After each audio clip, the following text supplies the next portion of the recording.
Bishop ụka Anglican n'Agwata Diocese bụ Right Reverend Samuel Ezofo na-ekwu na ọmụmụ Jizọs Kraịst wetara mmadụ ntọhapụ na-agbụ. Ka anyị sonyere onye nta aka anyị bụ Abụchi Nwaọzọ maka akụkọ ahụ n'uju.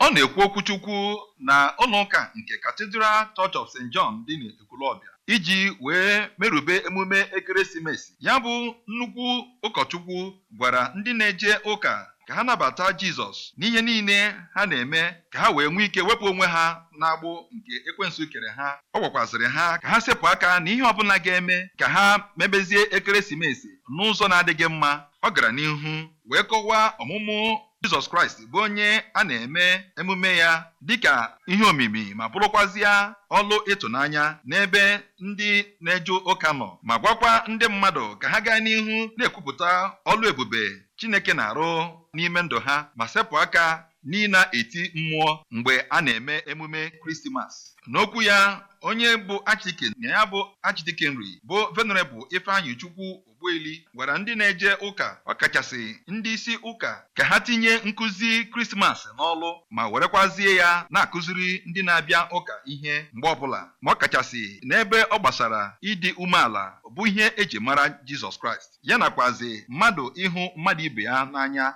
na-atụghị anya ihe ọbụla onye ahụ ga-emere ya tupu ọ hụ ya n'anya.